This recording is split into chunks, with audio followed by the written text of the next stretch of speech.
मनुस्मृति बनाम भारतीय संविधान। आज इस बहस को समझना जरूरी है क्योंकि कुछ आवाजें बार बार यह सवाल उठा रही हैं कि क्या प्राचीन ग्रंथों को वापस लाया जाना चाहिए।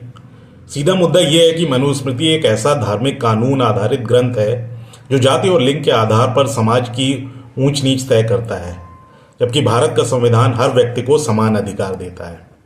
संविधान का अनुच्छेद 14 साफ साफ कहता है कि हर नागरिक कानून के सामने बराबर है, लेकिन मनुस्मृति के अनुसार किसी व्यक्ति का अधिकार और सम्मान उसकी जाति के आधार पर तय होता है।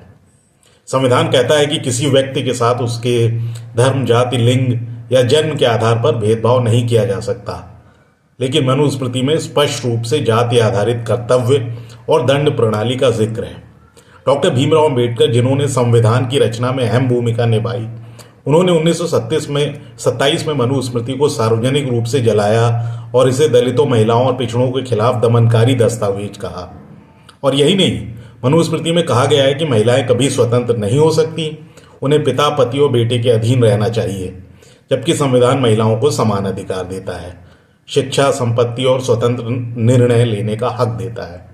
मनुस्मृति व्यक्ति को जन्म से बंधक बनाती है, जबकि संविधान कहता है कि हर व्यक्ति अपने प्रयासों के आधार पर आगे बढ़ सकता है। एक तरफ संविधान भारत को धर्मनिरपेक्ष राष्ट्र बनाता है जहां राज्य किसी एक धर्म के नियमों पर नहीं चलता, दूसरी तरफ मनुस्मृति धार्मिक आधार पर समाज को नियंत्रित करने की कोशिश करती है। भारत आज एक लोकतांत्रिक गणतंत्र है जहां जनता अपने प्रतिनिधि चुनती है, जबकि मनुस्मृति एक ऐसी व्यवस्था को बढ़ावा देती है जहां जन्म के आधार पर सत्ता संरचना तय होती है।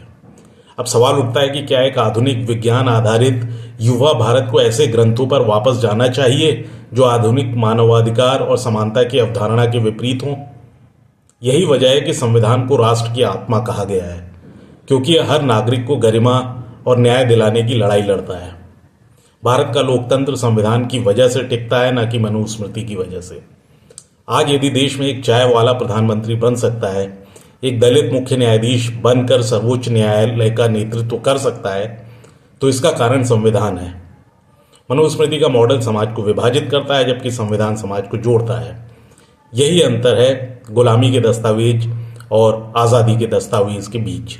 तो अब सवाल आपसे, क्या भारत पीछे मुड़कर जाति आधारित समाज की ओर जाना चाहेगा या बराबरी, न्याय और अवसरों वाले भविष्य की ओर बढ़ना चाहेगा?